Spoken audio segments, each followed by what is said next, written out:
Hello guys, welcome back to my YouTube channel. It's me Vineetha. അപ്പോൾ ഇന്നലെ ഞാനൊരു video ഇട്ടിട്ടുണ്ടായിരുന്നു. ഒരു നെഗറ്റീവ് കമൻറ്റിനോടുള്ള ഒരു റിയാക്ഷൻ വീഡിയോ ആയിരുന്നു. ഞാൻ അങ്ങനെ നെഗറ്റീവ് കമൻറ്റ് ഒന്നും റിയാക്ട് ചെയ്യാറില്ല. കാരണം ഏതൊരു വീഡിയോ ആകുമ്പോഴും അതിനകത്ത് പോസിറ്റീവ് കമൻറ്റും ഉണ്ടാവും, നെഗറ്റീവ് കമൻറ്റ് ഉണ്ടാവും. നമ്മളൊക്കെ ഈ സോഷ്യൽ മീഡിയ എന്നുള്ളൊരു മേഖലയിൽ നിൽക്കുമ്പോൾ എന്താ പറയുക, പോസിറ്റീവ് മാത്രം വരും എന്ന് വിചാരിച്ചിട്ട് നിൽക്കണ വ്യക്തികളല്ല. നെഗറ്റീവ് വരും, സ്വാഭാവികം. എന്താണെന്ന് വെച്ച് കഴിഞ്ഞാൽ ഇപ്പോൾ എനിക്ക് പൊട്ടാൻ തോന്നുന്നത് വേറൊരാൾക്ക് നല്ലതായിട്ട് തോന്നാം, വേറൊരാൾക്ക് പൊട്ടാൻ തോന്നുന്നത് എനിക്ക് നല്ലതായിട്ട് തോന്നാം. അപ്പം അതുകൊണ്ട് വീഡിയോ ആകുമ്പോൾ നെഗറ്റീവ് വരും, പോസിറ്റീവ് വരും. അപ്പോൾ എന്താ പറയുക, ആ ഒരു വീഡിയോനെ പറ്റിയിട്ടാണ്. ആ ഒരു വീഡിയോ ഇപ്പോൾ കാണാനില്ല എന്ന് പറഞ്ഞിട്ട് കുറേ പേര് മെസ്സേജ് വെച്ചിട്ടുണ്ടായിരുന്നു. അപ്പോൾ ആ ഒരു വീഡിയോ ഞാൻ പ്രൈവറ്റ് ആക്കി വെച്ചേക്കാണ്, പബ്ലിക്കല്ല. ഈവനിങ് പബ്ലിക് ആക്കും. അതിന് മുന്നേ എനിക്ക് ഈ ഒരു വീഡിയോയിൽ ഒരു കാര്യം പറയാണ്ട്, ഈ ഒരു വീഡിയോയ്ക്ക് ശേഷം ആ ഒരു വീഡിയോ പബ്ലിക് ആക്കാമെന്ന് വിചാരിച്ചു കേട്ടോ. അപ്പോൾ അതിൻ്റെ റീസൺ ഞാൻ പറയാം. പിന്നെ നമ്മൾ ഇന്നലെ പറഞ്ഞ പോലെ തന്നെ പ്രിയ വാര്യർ, പുള്ളിക്കാരിയെ പറ്റി അന്വേഷിച്ചറിഞ്ഞപ്പോൾ പുള്ളിക്കാരി എനിക്ക് മാത്രമല്ല ഒരു ലോഡ് യൂട്യൂബേഴ്സിന് പുള്ളിക്കാരി ഇമാതിരി ചൊറിഞ്ഞ കമൻസ് ഇടുന്ന ഒരു വ്യക്തിയാണ്. പുള്ളിക്കാരിക്ക് 2 അക്കൗണ്ടാണ് ഉള്ളത്. ഒന്നെന്ന് വെച്ച് കഴിഞ്ഞാൽ പ്രിയ വാര്യർ, പേരൊന്ന് ശ്രദ്ധിച്ചേക്കണേ. ഒന്ന് പ്രിയ വാര്യർ, ഒന്നെന്ന് വെച്ച് കഴിഞ്ഞാൽ പാർവതി നമ്പ്യാർ. ഈ 2 പേര് കേൾക്കുമ്പോൾ തന്നെ മനസ്സിലാവും ആരുടെ പേരാന്നുള്ളത്. അപ്പോൾ പുള്ളിക്കാരിക്ക് സ്വന്തമായിട്ടൊരു പ്രൊഫൈലോ പേരോ ഇല്ല. ആ ഒരു ധൈര്യത്തിലാണ് പുള്ളിക്കാരി നമ്മുടെ മീൻസ് യൂട്യൂബേഴ്സിൻ്റെയൊക്കെ അക്കൗണ്ടിൽ വന്ന് ചൊറിയണത്. കാരണം ആളെ കണ്ടുപിടിക്കാൻ പറ്റില്ല എന്നുള്ള ഒരു രീതിക്ക്. അപ്പോൾ ഇനി മേലാൽ പുള്ളിക്കാരിയുടെ എന്തെങ്കിലും അനാവശ്യ കമൻറ്റ് ഞാൻ കണ്ടാൽ എന്തായാലും ലീഗലായിട്ട് മൂവ് ചെയ്യും. അപ്പോൾ ആ ഒരു ധൈര്യത്തിൽ തന്നെയാണ് ഞാൻ ഇരിക്കണത്. ലീഗലായിട്ട് മൂവ് ചെയ്യും. കാരണം എന്താണ് ഇത്രയ്ക്ക് ചൊറിച്ചിലെന്നൊക്കെ അറിയണമല്ലോ. എന്നെ മാത്രമല്ല, ഒരുപാട് യൂട്യൂബേഴ്സിനെ പറയുന്നുണ്ട്. അതിൻ്റെ സ്ക്രീൻഷോട്ട് ഞാൻ ഈ ഒരു സ്ക്രീനിൽ കൊടുക്കാം, നിങ്ങൾക്ക് വായിക്കാൻ പറ്റുമെന്നറിയില്ല, എന്തായാലും കൊടുക്കാം. അമ്മാതിരി വൃത്തികെട്ട കമൻസ് എന്ന് പറഞ്ഞു കഴിഞ്ഞാൽ അമ്മാതിരി വൃത്തികെട്ട രീതിയിലാണ് പുള്ളിക്കാരി സംസാരിക്കുന്നത്. അപ്പോൾ എന്തായാലും പുള്ളിക്കാരിനെ നമുക്കൊന്ന് കണ്ടുപിടിക്കണ്ടേ. അപ്പം അതുകൊണ്ട് ഇനി എങ്ങാനും എൻ്റെ കമൻറ്റ് ബോക്സിൽ പുള്ളിക്കാരിയുടെ കമൻറ്റ് കണ്ടു കഴിഞ്ഞാൽ ഞാൻ ലീഗലായിട്ട് മൂവ് ചെയ്യും. പിന്നെ എന്താ പറയുകയെന്ന് വെച്ച് കഴിഞ്ഞാൽ, എന്ന് വെച്ചാൽ നിങ്ങൾ നെഗറ്റീവ് കമൻറ്റ് ഇടാതിരിക്കേണ്ട കേട്ടോ. നെഗറ്റീവ് കമൻറ്റ് ഇട്ടോളൂ. അതായത് എൻ്റെ വീഡിയോ എന്ന് പറയുന്നത് ഞാൻ പോസിറ്റീവ് കമൻറ്റ് മാത്രം പ്രതീക്ഷിച്ചിട്ട് വരുന്നതല്ല, നെഗറ്റീവും വരും. ഇപ്പോൾ എൻ്റെ വീഡിയോ കണ്ടിട്ട് ചിലർ പറയാണ് ഈ പെണ്ണ് ഭയങ്കര ഓവറാണ് തോന്നും. എൻ്റെ ചില ആക്ഷൻസ് കാണുമ്പോൾ ചിലർക്ക് ഓവറായിട്ട് തോന്നിയെങ്കിൽ അത് അവർക്ക് തോന്നിയത് തന്നെയാണ്. അതിനൊക്കെ നെഗറ്റീവ് കമൻറ്റ് ഇട്ടോളൂ, അതൊന്നും ഒരു പ്രശ്നമില്ല. ഈ കടിമൂത്ത്, പിന്നെ ഒരുമാതിരി വൃത്തികെട്ട തെറികൾ, ഇങ്ങനെയൊക്കെ ഇങ്ങനെ സ്ഥിരം ഒരു വീഡിയോ കണ്ടിട്ട് ആ വീഡിയോയിൽ തെറ്റുണ്ടെങ്കിൽ ഓക്കെ പറഞ്ഞോളൂ, കുഴപ്പമില്ല. നാളെ ചിലപ്പോൾ ആ വീഡിയോ അവരുടെ വീഡിയോ നല്ലതാണ്, അപ്പം അതിൽ നല്ല കമൻറ്റ് ഇട്ടോളൂ. എന്നും ഒരുമാതിരി തെറി കമൻറ്റ് ഒക്കെ ഇടേണ്ട ആവശ്യമുണ്ടോ? അപ്പോൾ അതെന്തെങ്കിലും മാനസികമായ പ്രശ്നമോ അല്ലെങ്കിൽ വേറെ വല്ല ചൊറിച്ചിലോ ഉണ്ടോയെന്ന് നമുക്ക് അറിയണമല്ലോ. അപ്പോൾ അതുകൊണ്ട് ലീഗലായിട്ട് മൂവ് ചെയ്യും. പുള്ളിക്കാരുടെ കമൻറ്റൊക്കെ ഒന്ന് വായിച്ച് നോക്കി നോക്കുന്നു. കൊച്ചു പിള്ളേർക്കൊന്നും വായിക്കാൻ കൊള്ളാത്ത കമൻറ്റുകളാണ് പുള്ളിക്കാരി ഇടുന്നത്. കഴിഞ്ഞ വീഡിയോ എന്താണ് പ്രൈവറ്റ് ആക്കി വെക്കാൻ കാരണം എന്നുള്ളത് ഞാൻ പറഞ്ഞുതരാം. അതായത് ഈ ഒരു വീഡിയോ അപ്ലോഡ് ചെയ്തതിന് ശേഷം ആ ഒരു വീഡിയോ പബ്ലിക് ആക്കാമെന്ന് വിചാരിച്ചിട്ടാണ് കേട്ടോ. അതിനകത്ത് ആ ഒരു വീഡിയോയ്ക്കകത്ത് ഞാനൊരു 3-ാമത്തെയോ 4-ാമത്തെയോ മിനിറ്റിൻ്റെ ഇടയിൽ പൊളിറ്റിക്കലി ഇൻകറക്റ്റ് ആയിട്ടുള്ളൊരു വേർഡ് സംസാരിക്കുന്നുണ്ട്. എഡ്യൂക്കേഷനെ ഡീഗ്രേഡ് ചെയ്ത് സംസാരിക്കണ പോലെ സംസാരിച്ചു എന്ന് ഒരു കുട്ടി പറഞ്ഞു. ഞാൻ നെഗറ്റീവായിട്ട് പറയല്ല കേട്ടോ. അപ്പോൾ ആ കുട്ടി എനിക്ക് പറഞ്ഞത് എന്തൊരു അറിവാണ്. അപ്പോൾ ഞാൻ ആ വീഡിയോ ഒന്നും കൂടെ കണ്ടു നോക്കിയപ്പോൾ ഓ ശരിയാണ്, അത് വേറൊരാളുടെ ഭാഗത്തു നിന്ന് ചിന്തിച്ച് നോക്കുമ്പോൾ ശരിയാണ്. എന്താണെന്ന് വെച്ച് കഴിഞ്ഞാൽ ഞാൻ പറയുന്ന ഒരു വാക്ക് എന്താണെന്ന് വെച്ച് കഴിഞ്ഞാൽ, എനിക്ക് പഠിച്ച് ജോലി നേടാൻ പറ്റിയില്ലെങ്കിലും ഞാനിപ്പോൾ പഠിച്ച് ജോലി നേടുന്നവരെയൊക്കെ ഏൺ ചെയ്യുന്നുണ്ട്, അതിൽ ഞാൻ പ്രൗഡാണ് എന്ന് പറഞ്ഞു. അപ്പോൾ പ്രൗഡ് എന്നുള്ള വാക്ക് അവിടെ നിൽക്കട്ടെ, പഠിച്ച് ജോലി നേടുന്നവരെക്കാൾ എന്നൊരു വാക്ക് പൊളിറ്റിക്കലി ഇൻകറക്റ്റ് തന്നെയാണ്. അപ്പോൾ ആ ഒരു കുട്ടി പറഞ്ഞപ്പോൾ ഞാനത് ഒന്നുകൂടെ കേട്ട് നോക്കിയപ്പോൾ ശരിയാണല്ലോ, അതെൻ്റെ ഭാഗത്തെ മിസ്റ്റേക്ക് തന്നെയാണ്. എൻ്റെ ഭാഗത്തെ മിസ്റ്റേക്ക് ആണെങ്കിൽ അത് ഞാൻ ആക്സെപ്റ്റ് ചെയ്യുന്നു. കാരണം എന്താണെന്ന് വെച്ച് കഴിഞ്ഞാൽ ആ ഒരു വേർഡ് ഞാൻ അവിടെ ഉപയോഗിക്കാൻ കാരണം എന്താണെന്നറിയോ? ഈ നേരത്തെ പറഞ്ഞ പ്രിയവാരില്ലേ, പുള്ളിക്കാരനെ ഞാൻ വിട്ടു എങ്കിലും പുള്ളിക്കാരി എൻ്റെ അടുത്ത് ചോദിച്ചു. പുള്ളിക്കാരി ഇങ്ങനെ എന്താ പറയുക, ഇതിന് വേണ്ടി നെഗറ്റീവ് കമൻറ്റ് ഇടാൻ വേണ്ടി മാത്രം ഇരിക്കാൻ തോന്നുന്നു. 1 മിനിറ്റ് കഴിഞ്ഞാൽ 2 മിനിറ്റ് കഴിഞ്ഞാൽ 3 മിനിറ്റ് കഴിഞ്ഞാൽ 4 മിനിറ്റ് കഴിഞ്ഞാൽ എനിക്കിങ്ങനെ റിപ്ലൈകൾ ഇങ്ങനെ വന്നുകൊണ്ടേ ഇരിക്കുകയാണ് പുള്ളിക്കാരിയുടെ കമൻറ്റ് ബോക്സിൽ. എൻ്റെ കമൻറ്റിൻ്റെ പിന്നെ റിപ്ലൈ ഇങ്ങനെ വന്നുകൊണ്ടിരിക്കുക. നമ്മളെങ്ങനെ എന്താ പറയുക, ടോർച്ചർ ചെയ്ത് സംസാരിക്കില്ലേ അമ്മാതിരി. നമുക്ക് ദേഷ്യം വന്നില്ലെങ്കിൽ അടുത്ത കമൻറ്റ് അപ്പം തന്നെ ഇടും, ദേഷ്യം വരാൻ വേണ്ടിയിട്ടൊരു കമൻറ്റ് ഇടും. അതാണ് പുള്ളിക്കാരിയുടെ ഹോബി തോന്നുന്നത്. അപ്പോൾ പുള്ളിക്കാരി ഇട്ടൊരു കമൻറ്റാണ്, അവളിപ്പോൾ 19ാമത്തെ വയസ്സിൽ കല്യാണം കഴിച്ചതും പോരാ, അവളിപ്പോൾ കല്യാണം കഴിച്ച വീട്ടിലും വലിയ നിർഗതിയില്ല, അത് കഴിഞ്ഞിപ്പോൾ വാടകയ്ക്കാണ് ഇരിക്കുന്നത്, വാടക വീട്ടിലും നിർഗതിയില്ല. ഇപ്പോൾ അവൾക്ക് വലിയ കളക്ടർ ഉദ്യോഗമാണോ എന്നുള്ള രീതിക്ക് സംസാരിച്ചു. അപ്പോഴാണ് ഞാൻ പറഞ്ഞത്, ഞാൻ വാടക വീട്ടിൽ വെറുതെ ഇരിക്കില്ല, ഞാനും മറ്റുള്ളവരെ പോലെ സ്വന്തമായിട്ട് ഒരു ഏണിങ്സ് ഉണ്ടാക്കുന്നുണ്ട് എന്നുള്ള രീതിയിലാണ് ഞാൻ പറയാൻ ഉദ്ദേശിച്ചെങ്കിലും പറഞ്ഞു വന്നപ്പോൾ തെറ്റിപ്പോയി. അതാണ് ഉണ്ടായത്. അപ്പം ഞാനൊരു കാര്യം പറയട്ടെ, എഡ്യൂക്കേഷൻ എന്ന് പറയുന്നുണ്ടല്ലോ, എനിക്കത് കിട്ടിയില്ല. എൻ്റെ ഒരു സാഹചര്യം എങ്ങനെയായിരുന്നു ഇന്നത്തെ കാലത്ത്, ഞാൻ ആ ഒരു സാഹചര്യം എന്ന് പറഞ്ഞാൽ നിങ്ങൾക്കത് മനസ്സിലാക്കാൻ പറ്റില്ല. ഇപ്പം ഞാനൊരു എക്സാമ്പിൾ പറയാം. ഇപ്പം എല്ലാ പാരൻസിൻ്റെയും, കഴിഞ്ഞ വീഡിയോയിൽ എൻ്റെ അടുത്ത് പറഞ്ഞു കയ്യിൻ്റെയും വായയുടെ ഒരു ആക്ഷൻ കുറയ്ക്കാൻ പറ്റുമെന്ന് ഒരു കുട്ടി കമൻറ്റ് ഇട്ടു. എൻ്റെ കയ്യിൻ്റെയും വായയുടെയും ഞാൻ അങ്ങനെ സംസാരിക്കുമ്പോൾ ഇങ്ങനെ വരന്താണ്. അപ്പോൾ പരമാവധി കുറയ്ക്കാനായിട്ട് ശ്രമിക്കാം. അപ്പോൾ ഞാൻ പറഞ്ഞു വന്നതെന്ന് വെച്ച് കഴിഞ്ഞാൽ, എല്ലാ പാരൻസിൻ്റെ ചിന്താഗതി ഒരുപോലെ ആയിരിക്കില്ല. ഫോർ എക്സാമ്പിൾ, ഇപ്പോൾ ഒരു കൂട്ടം പാരൻസ് ചിന്തിക്കുന്നത് എന്താണെന്ന് വെച്ച് കഴിഞ്ഞാൽ, അവർ ചെറുപ്പത്തിൽ പഠനം പാതി വഴി ഉപേക്ഷിക്കേണ്ടവരായിരിക്കാം. അതുപോലെ തന്നെ അത്രയും കഷ്ടപ്പാടിലൂടെ ജനിച്ച് വളർന്ന അമ്മയച്ഛനെ ആയിരിക്കും. അപ്പോൾ അവരുടെ മക്കൾ അങ്ങനെ ആവരുത് എന്ന് ചിന്തിക്കുന്ന ഒരു കൂട്ടം പാരൻസ് ഉണ്ട്. അതുകൊണ്ട് അവർക്ക് നല്ല വിദ്യാഭ്യാസം വേണം, അവർക്കൊരു ജോലി വേണം, എന്നിട്ട് മാരേജ് എന്ന് വിചാരിക്കുന്ന പാരൻസ് ഉണ്ട്. ഈ പറയുന്നത് നിങ്ങൾ ശ്രദ്ധിക്കണം. ഇത് പൊളിറ്റിക്കലി ഇൻകറക്റ്റ് ആണോ ചോദിച്ചാൽ എനിക്കറിയില്ല. ഞാൻ എൻ്റെ ഒരു തോട്ട്, എൻ്റെ ഒരു മനസ്സിലെ എൻ്റെ ഒരു ചിന്താഗതിയാണ് ഞാൻ പറയുന്നത്. അങ്ങനെ ചിന്തിക്കുന്ന പാരൻസ് ഉണ്ട്. വേറെ ചില പാരൻസ് എന്ന് വെച്ച് കഴിഞ്ഞാൽ, നമ്മുടെ ഇന്ത്യൻ ഭരണഘടന 18 വയസ്സാണ് പെൺകുട്ടികളുടെ വിവാഹപ്രായം എന്ന് പറഞ്ഞതുകൊണ്ട് 18 വയസ്സാണ് വരെ നോക്കിയിട്ട് പിന്നീട് അവരൊരു ഭാരമായാലോ എന്ന് വിചാരിച്ചിട്ട് പെട്ടെന്ന് കെട്ടിച്ചയക്കുന്ന പാരൻസ് ഉണ്ട്.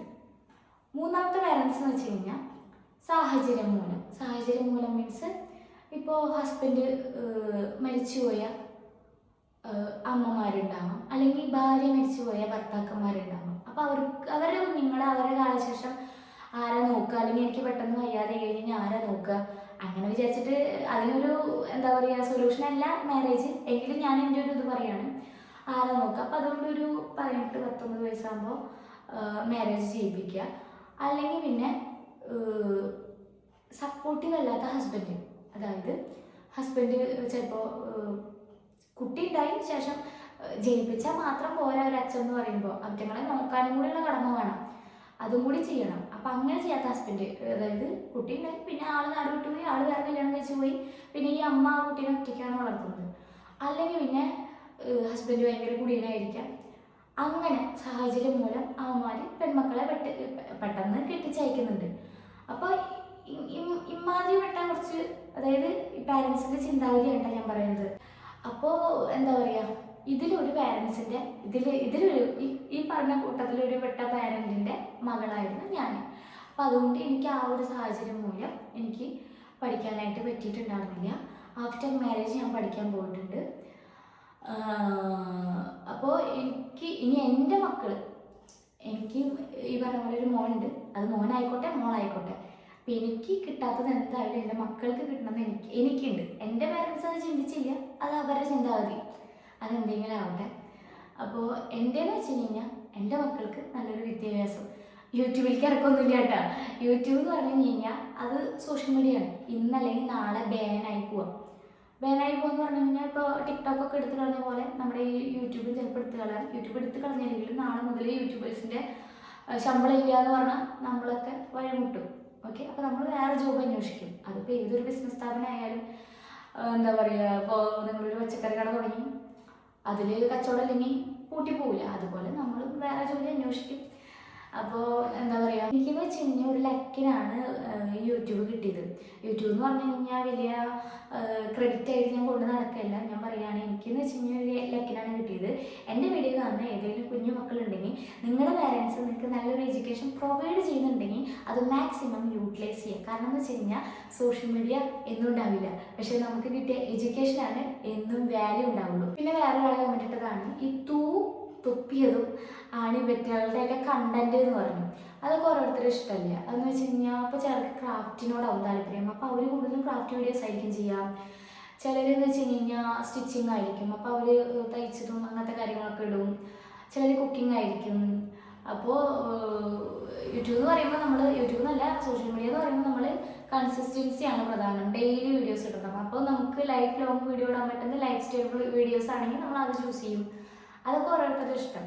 പിന്നെ എൻ്റെ ഒരു അഭിപ്രായത്തിൽ ഏതൊരു ജോലിക്കും, അതൊരു കൂലിപ്പണിയാണെങ്കിൽ പോലും അവർക്ക് അതിൻ്റേതായ ബുദ്ധിമുട്ടും അതുപോലെ തന്നെ സ്ട്രഗിൾസും കാര്യങ്ങളും എഫേർട്ടും കാര്യങ്ങളൊക്കെ ഉണ്ടെന്നാണ് എൻ്റെ ഒരു അഭിപ്രായം കേട്ടോ. അത് ഈ ഒരു വാക്ക് പൊളിറ്റിക്കലി ഇൻകറക്റ്റ് ആണോ പൊളിറ്റിക്കലി ഇൻകറക്റ്റ് അല്ലെന്നൊന്നും എനിക്കറിയില്ല.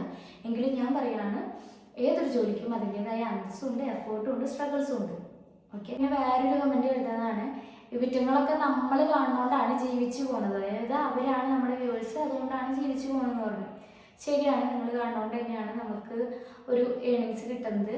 അപ്പോൾ ഞാനൊരു കാര്യം പറയട്ടെ, ഈ പറയുന്ന വാക്ക് ശരിയാണോ തെറ്റാണെന്ന് അറിയില്ല, എങ്കിലും ഞാൻ എൻ്റെ ഒരു കാര്യം പറയാം. ഇപ്പം നിങ്ങളൊരു പച്ചക്കറി കട ഇട്ടു, അപ്പോൾ അതിനകത്തേക്ക് നമ്മളെ പോലുള്ള ആൾക്കാർ വന്ന് മേടിച്ചാലേ ആ പച്ചക്കറി കട വിജയിക്കുള്ളൂ. സ്വന്തമായിട്ടൊരു പച്ചക്കറി കട ഇട്ടിട്ട് വലിയ ആളായിട്ട് ഇരുന്നിട്ട് കാര്യമില്ലല്ലോ, അതിനകത്ത് ആൾക്കാർ പർച്ചേസ് ചെയ്യാൻ വരണം. അതുപോലെ തന്നെയാണ് യൂട്യൂബിൽ നമ്മൾ വീഡിയോ ഇട്ട ആൾക്കാർ കാണികളുണ്ടെങ്കിലേ നമുക്ക് ഏണിങ്സ് കിട്ടുള്ളൂ.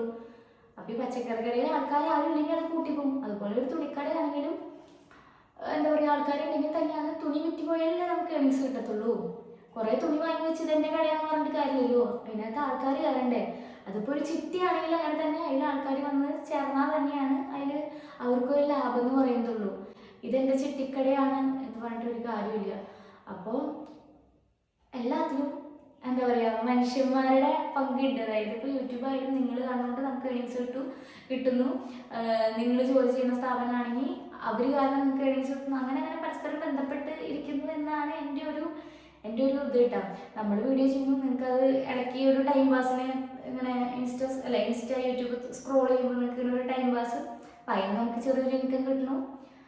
അതൊക്കെ ഓരോരുത്തരുടെ ഇഷ്ടം, വീഡിയോ ചെയ്യണോ വീഡിയോ ചെയ്യേണ്ടത്. ചിലർക്ക് വീഡിയോ ചെയ്യാൻ ഇഷ്ടമുണ്ടാവില്ല കേട്ടോ. ചിലർക്ക് എൻ്റെ അനിയത്തിക്ക് മുന്നേ ക്യാമറയിൽ വരാൻ തന്നെ താല്പര്യമില്ലാത്തൊരു വ്യക്തിയായിരുന്നു. പിന്നെ അവൾ വീഡിയോയ്ക്ക് വരാനായിട്ട് ഇഷ്ടപ്പെട്ടു. അങ്ങനെയൊക്കെ അതൊക്കെ ഓരോരുത്തരുടെ ഇഷ്ടം, വീഡിയോ ചെയ്യണോ വീഡിയോ ചെയ്യേണ്ടത് എന്നുള്ളതൊക്കെ. അപ്പോൾ എനിക്ക് പറയാനുള്ളത്, ഞാൻ കഴിഞ്ഞ വീഡിയോയിൽ പൊളിറ്റിക്കലി ഇൻകറക്റ്റ് ആയിട്ടൊരു വേർഡ് പറഞ്ഞു ഞാനത് ആക്സെപ്റ്റ് ചെയ്തു.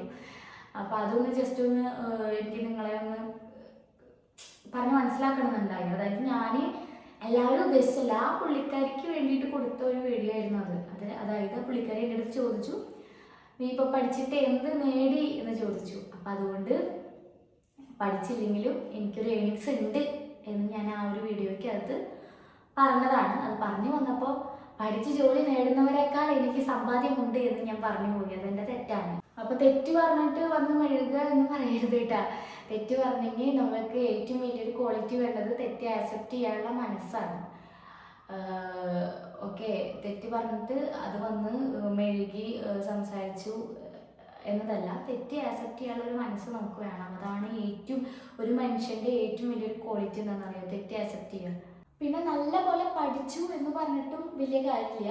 ഐ മീൻ എഡ്യൂക്കേഷനെ ഡിഗ്രേഡ് ചെയ്ത് സംസാരിക്കില്ല. അതായത് നമ്മൾ എന്തിനു വേണ്ടിയിട്ടാണ് പഠിക്കുന്നത്, നമ്മൾ മറ്റൊരാളെ ഡിപ്പെൻഡ് ചെയ്യാതിരിക്കാൻ വേണ്ടിയിട്ടാണ് പഠിച്ച് ഒരു ജോലി നേടുന്നത്.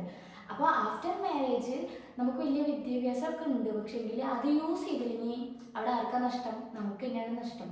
നമ്മൾ അത് ആണായിക്കോട്ടെ പെണ്ണായിക്കോട്ടെ മറ്റൊരാളെ ഡിപ്പെൻഡ് ചെയ്യാതെ ജീവിക്കുക. അവിടെ ആണൊന്നുമില്ല പെണ്ണൊന്നുമില്ല, എല്ലാവരുടെ കയ്യിലും ഈ പറഞ്ഞ പോലെ തന്നെ അവനവൻ്റെ ആവശ്യങ്ങൾക്ക് 10 രൂപ കയ്യിലുള്ളത് എപ്പോഴും നല്ലതാണ്. എൻ്റെ ഒരു അഭിപ്രായത്തിൽ മറ്റൊരാളെ ഡിപ്പെൻഡ് ചെയ്ത് ജീവിക്കരുത്. അത് എനിക്കുണ്ട് കേട്ടോ, അത് എൻ്റെ ഒരു കാഴ്ചപ്പാടാണ്. കുക്കു ഇപ്പോൾ 10 മണിക്ക് സ്കൂളിൽ പോയി 3 മണിയാകുമ്പോഴേക്ക് തിരിച്ചു വന്നു. അപ്പോൾ എനിക്ക് 10 മണിക്ക് ജോലിക്ക് പോയി 3 മണിയാകുമ്പോഴേക്ക് തിരിച്ചു വരാൻ പറ്റിയൊരു ജോബ് ഇല്ല.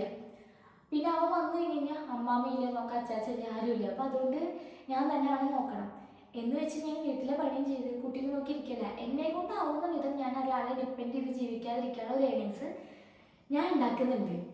അപ്പോൾ ഈ ഒരു കാര്യമാണ് ഞാൻ സത്യത്തിൽ കഴിഞ്ഞ വീഡിയോയിൽ പറയാൻ ഉദ്ദേശിച്ചത്. പുള്ളിക്കാരിയോടുള്ള ഒരു ഈഗോ മൂലം പറഞ്ഞു വന്നത് തെറ്റിപ്പോയി. അപ്പോൾ എന്താ പറയുക, ഇത്രയൊക്കെ ഉള്ളൂ ഞാൻ പറയാൻ ഉദ്ദേശിച്ച ഈ ഒരു വീഡിയോ. കഴിഞ്ഞ വീഡിയോയിൽ നമ്മുടെ പ്രിയ വാര്യർക്കെതിരെ ആ പുള്ളിക്കാരി ഓർ പുള്ളിക്കാരൻ, കാരണം അക്കൗണ്ടോ പേരോ ഒന്നും സ്വന്തമല്ല, അപ്പം അതുകൊണ്ട് ഞാൻ ഒന്നും പറയുന്നില്ല. ആ ഒരു വ്യക്തി പറഞ്ഞിട്ടുണ്ടായിരുന്നു, പുള്ളിക്കാരി കാരണം എനിക്കൊരു കണ്ടന്റ് കിട്ടി എന്ന് പറഞ്ഞു.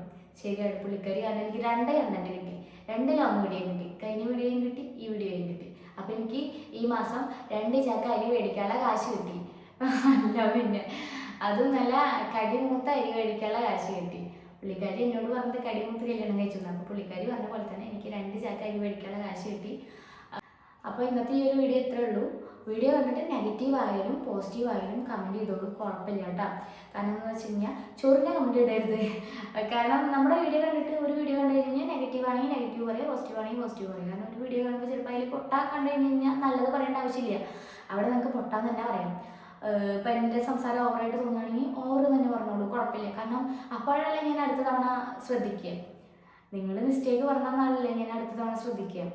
അല്ലാണ്ട് കടിമുത്ത് കല്യാണം കഴിച്ചു, നിൻ്റെ അതാണ് ഇതാണ് അമ്മാതിരി വർത്താനങ്ങൾ പറയരുത്. അത് ആരും പറയരുത്, ആരെ ചാനലിൽ പോയി പറയരുത്. അപ്പം അത്രേ പറയാനുള്ളൂ. അപ്പോൾ ഈ ഒരു വീഡിയോ ഇഷ്ടമായി കഴിഞ്ഞ് കഴിഞ്ഞാൽ ലൈക്ക് ചെയ്യുക, ഇഷ്ടമായില്ലെങ്കിൽ ഡിസ്ലൈക്ക് ചെയ്യുക. ഇതിലെന്തെങ്കിലും ഞാൻ തെറ്റായി പറഞ്ഞിട്ടുണ്ടെങ്കിൽ കമൻറ്റ് ചെയ്യുക. നമ്മുടെ ചാനൽ ആദ്യമായിട്ട് കാണുകയാണെങ്കിൽ സബ്സ്ക്രൈബ് ചെയ്യുക. പിന്നെ ലൈക്കും ഡിസ്ലൈക്കും ഷെയറും കഴിഞ്ഞിട്ട് ഒരു ഹൈപ്പ് എന്നുള്ളൊരു ഓപ്ഷൻ ഉണ്ട്, പറ്റുകയാണെങ്കിൽ ഒന്ന് ഹൈപ്പ് ചെയ്തിടുക. അപ്പോൾ ഈ ഒരു വീഡിയോ അപ്ലോഡ് ചെയ്തതിന് ശേഷം ഞാൻ മറ്റേ വീഡിയോ പബ്ലിക് ആക്കും. കാരണം എന്താണെന്ന് വെച്ച് കഴിഞ്ഞാൽ അതിങ്ങനെ കുറേ പേരിങ്ങനെ കണ്ടു പോവാണ്. അപ്പോൾ അതിനകത്ത് ഞാൻ തെറ്റായൊരു കാര്യമാണ് പറഞ്ഞുകൊണ്ടിരിക്കുന്നത്.